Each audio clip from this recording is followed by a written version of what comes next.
আসসালামু আলাইকুম ওয়া রাহমাতুল্লাহি ওয়া বারাকাতুহু। এক ভাই জিজ্ঞাসা করেছেন যে আল্লাহ তাআলা এত চুপচাপ কেন? মানে আল্লাহ তাআলা কেন কথা বলে না বা কোনো রকম কিছু নিদর্শন কেন পাঠায় না? যদি দেখা যায় যে হাজার হাজার বছর আগে মানুষের সংখ্যা অনেক কম ছিল, তবুও সেই কিছু মানুষ যখন পথভ্রষ্ট হয়ে যাচ্ছিল তাদেরকে সঠিক পথে আনার জন্য ঘন ঘন নবী পাঠিয়েছেন। কিন্তু এখন সেই তুলনায় মানুষের সংখ্যা অনেক, অথচ এখন কোনো নবী রাসূল আসে না কেন? কিংবা আল্লাহ তাআলা কোনো রকম কথা বা কোনো রকম নিদর্শন দেন না কেন, যাতে করে মানুষ ভালো পথে গিয়ে আল্লাহ তাআলাকে মানতে পারে? আল্লাহ তো চুপচাপ কেন? এই বিষয় নিয়ে আজকে আলোচনা করব, দেখতে থাকুন। এখন আল্লাহর সঙ্গে কথা বলা বা আল্লাহকে দেখা, এই আশা যেমন আমাদের মনে জাগে, তেমন এই আশা হাজার হাজার বছর আগের মানুষের মনেও জেগেছে। নবী থেকে শুরু করে কাফেরদের মনেও এই আশা জেগেছে যে আমরা আল্লাহর সঙ্গে দেখা করব কিংবা আল্লাহ আমাদেরকে কথা বলুক। এই জন্য তো আপনারা জানেন যে মূসা আলাইহিস সালাতু ওয়াস সালাম তিনি আল্লাহকে দেখতে চেয়েছিলেন, কিন্তু দেখতে গিয়ে কি অবস্থা হয়েছিল সেই কথা আমি অন্যান্য ভিডিওতে বলেছি। কোরআন থেকে আপনাদেরকে একটা আয়াত দেখাবো যেখানে বলা হয়েছে যে আল্লাহ তাআলা কেন কথা বলে না বা কেন দেখা দেয় না, সেই সম্পর্কে আল্লাহ নিজেই বলে দিয়েছেন। وقال الذين لا يعلمون لولا يكلمنا الله أو تأتينا آية। আর যারা জানে না তারা বলে কেন আল্লাহ আমাদের সাথে কথা বলেন না কিংবা আমাদের কাছে কোনো নিদর্শন আসে না।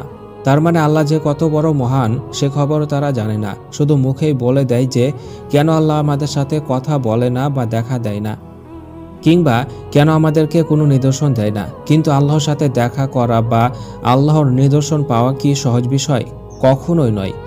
তারপর মহান আল্লাহ তাআলা বলেছেন, কাযালিকা ক্বালাল্লাযীনা মিন ক্বাবলিহিম মিসলা ক্বাউলিহিম তাশাবাহাত কুলুবুহুম ক্বাদ বায়্যানাল আয়াতি লিকওমিন ইউকিনুন।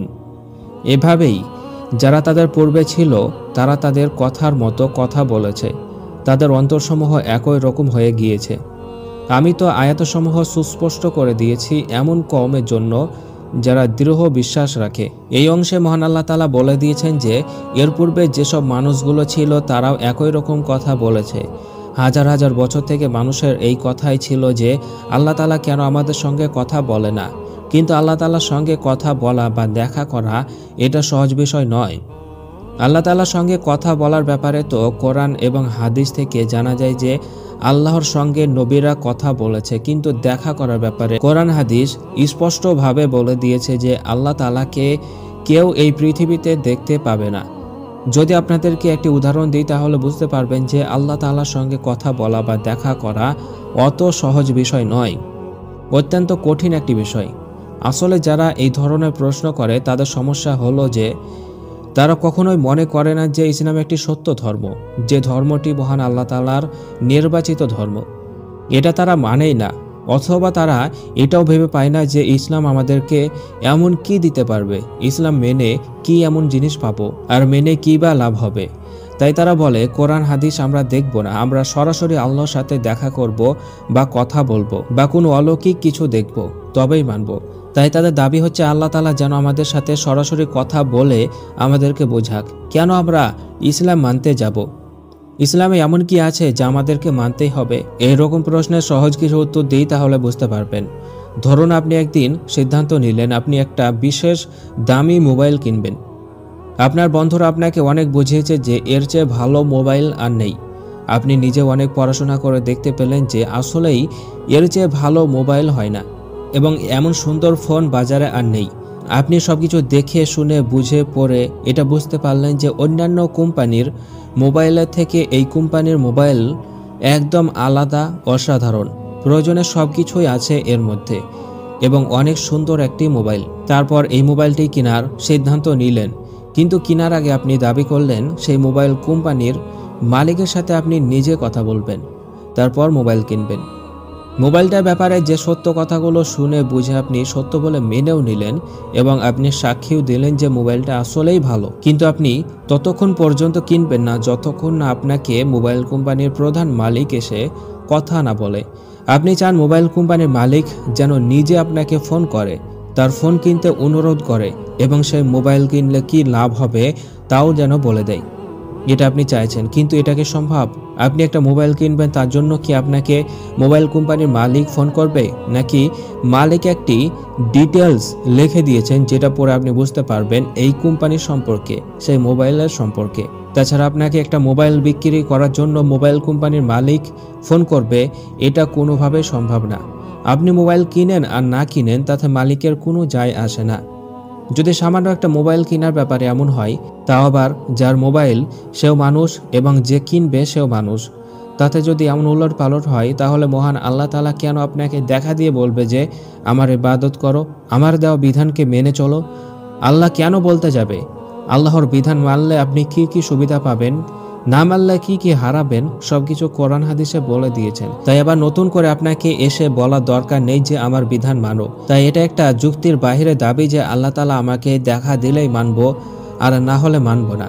যেমনটি ভালো মোবাইল কেনার ব্যাপারে আপনি ভালো মোবাইল শুনে বুঝেও যদি না ব্যবহার করতে চান, কমা মোবাইল নিয়ে জীবন অতিবাহিত করেন, তাহলে তো আপনার ক্ষতি, আপনি স্পেশাল কিছু থেকে বঞ্চিত থাকলেন, তাই না? আমি কি বলতে চাইছি নিশ্চয় বুঝতে পেরেছেন। তাও ধরেন অনেকেই সত্যি মানতে চাই, শুধু এতটুকু দাবি যে আল্লাহ তাআলা যেন তাদেরকে এমন কিছু করে দেখান যাতে করে তাদের আর কোনো সন্দেহ না থাকে।